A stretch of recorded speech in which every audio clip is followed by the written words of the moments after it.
Bonjour les amis, aujourd'hui nous allons faire des köftes. Ce sont des köftes à la turque et c'est une recette très facile. Donc déjà en premier temps, il nous faudra 1 kg de viande hachée, une poignée de persil, un œuf, 2 oignons moyens, un robot, des épices spéciales köfte et il nous faudra 1,5 paquet de biscottes. Sinon, il vous faudra de la chapelure. Mais pour le côté pratique, les biscottes, ça fait très bien l'affaire. En premier temps, on va déjà mixer les oignons. On va faire en sorte qu'ils soient vraiment tout petits. Et on va mixer les 2 grands oignons. L'oignon est très important. Mais si vous n'aimez pas l'oignon, vous pouvez juste rajouter le jus de l'oignon dans votre viande hachée. Ça donnera tout autant de goût que comme si vous avez mis des oignons hachés. Ensuite, après avoir haché tout ça, on met le tout dans un saladier. J'ai rajouté la viande hachée et j'ai mis aussi l'œuf. Et là, je vais passer toutes mes biscottes dans un robot mixeur.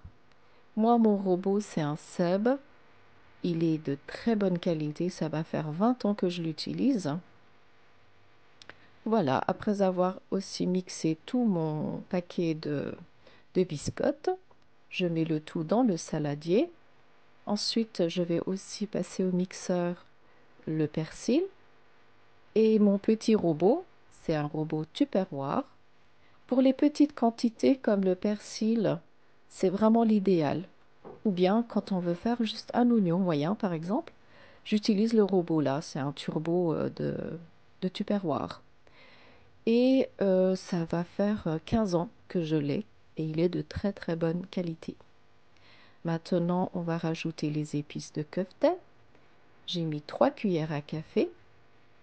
Ensuite, on va rajouter un peu d'eau. Là, il nous faudra environ 200 ml d'eau. Le but, c'est de laisser ramollir les biscottes. On va laisser un peu comme ça et ensuite, on va mixer le tout. En attendant, je vais rajouter mon sel. Faites attention car les épices de köfte sont déjà salées, donc on ne va pas en rajouter beaucoup. J'ai rajouté du paprika fort, du poivre noir et maintenant je vais mélanger le tout. Si vous avez un robot pour faire le mélange, mettez-le dans le robot. Sinon, ça fait très bien l'affaire à la main. Après avoir pétri pendant au moins 5-10 minutes, on est censé obtenir un résultat bien compact. La viande est bien mélangée. Et maintenant, je vais le laisser reposer dans le frigo pendant quelques heures. Si vous n'avez pas le temps, vous pouvez le faire tout de suite. Mais croyez-moi, ça fait un meilleur goût quand vous le laissez reposer. La farce est beaucoup meilleure comme ça. Et elle a beaucoup plus de goût, je trouve. Donc moi, je l'ai préparé le soir et le lendemain, j'ai fait mes köftes. Donc déjà en premier temps, pour mettre les köftes au congélateur, j'ai pris le tiroir du congélateur, j'ai posé un papier sulfurisé et je vais commencer à faire mes köftes. Il ne faut pas que ce soit trop grand, ni trop petit, ni trop gros. Si vous les faites trop gros, pendant la cuisson, l'intérieur ne sera pas assez cuit, donc c'est pas l'idéal. Il faut que les tailles des köftes fassent environ la taille d'une cuillère à soupe. Moi j'ai l'habitude donc j'arrive à les faire assez facilement. Mais pour ceux qui ont du mal à avoir les mêmes tailles, pour tous les köftes, je vous conseille de prendre une cuillère à soupe et de les mesurer avec cette cuillère à soupe. C'est beaucoup plus facile, c'est un côté pratique. Comme cela, là c'est une cuillère à soupe. Il suffit de prendre une portion comme ça et vous l'enroulez à la main et normalement vous avez la taille idéale. Il suffit de redonner une forme comme ça. Comme je dis, il ne faut pas que ce soit trop gros, un peu aplati comme ça. Et ça va cuire uniformément, aussi bien à l'intérieur qu'à l'extérieur. Et les köftes-là, ils sont croustillants à l'extérieur et très moelleux à l'intérieur. Les biscottes font en sorte que ça reste tendre. C'est pas des köftes secs il reste vraiment avec une tendresse impeccable. Vous allez voir, vous allez tellement aimer que vous allez en faire régulièrement.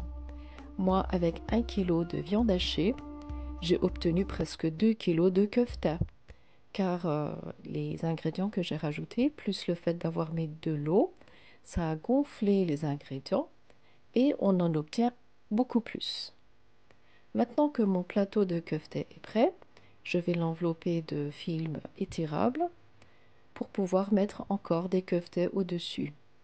Ça, je le fais le temps de congeler tous mes keftas. Comme ça, je le pose exactement dans l'emplacement du tiroir. Et quand ils sont congelés, je les mets dans un sachet de congélation que je referme pour éviter que les odeurs de kefta se mélangent dans le frigo. Et là, je vais terminer le reste de farce de kefta. Voilà, ça fait vraiment des keftas en très très bonne quantité. Surtout pour les familles nombreuses, franchement, n'hésitez pas. Faites cette recette et vous allez être tranquille pendant un bon moment.